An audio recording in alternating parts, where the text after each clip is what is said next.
Sir, Yatnal ಅವರ ಪತ್ರ ಬರೆದವರು ಗ್ಯಾರಂಟಿಗಳಿಂದ ಆರ್ಥಿಕ ವಿಪತ್ತು ರಾಜ್ಯದಲ್ಲಿ ಮನೆ ಮಾಡಿದೆ, ಗ್ಯಾರಂಟಿಗಳನ್ನ ರದ್ದು ಮಾಡಿ ಅನ್ನುವಂಥ ನಿರ್ದೇಶನ ಕೇಂದ್ರದಿಂದ ಬರಲಿ ಅಂತ ಕೇಂದ್ರ ಸರ್ಕಾರಕ್ಕೆ ಪತ್ರ ಬರೆದರು.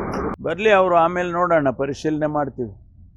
ಯಾಕೆಂದರೆ ರಾಜ್ಯದ ಆಡಳಿತ ಮಾಡೋದಕ್ಕೆ ಜನ ನಮ್ಮನ್ನು ಆರಿಸಿದ್ದಾರೆ, ಅವರನ್ನು ಆರಿಸಿಲ್ಲ.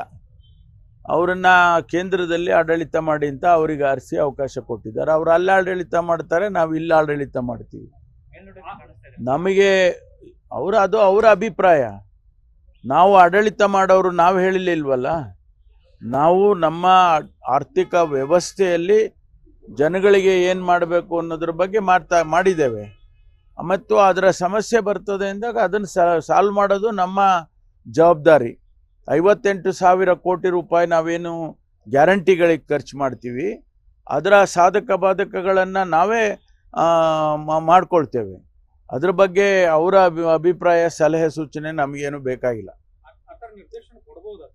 ಅದಕ್ಕೆ ಹೇಳಿದ್ದು ನಾನು, ಕೊಡಲಿ ನೋಡೋಣ ಅಂತ.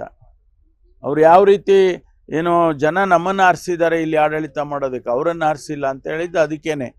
ಅದು ಅವರು ಆ ರೀತಿ ನಿರ್ದೇಶನ ಯಾವ ಆಧಾರದ ಮೇಲೆ ಕೊಡ್ತಾರೆ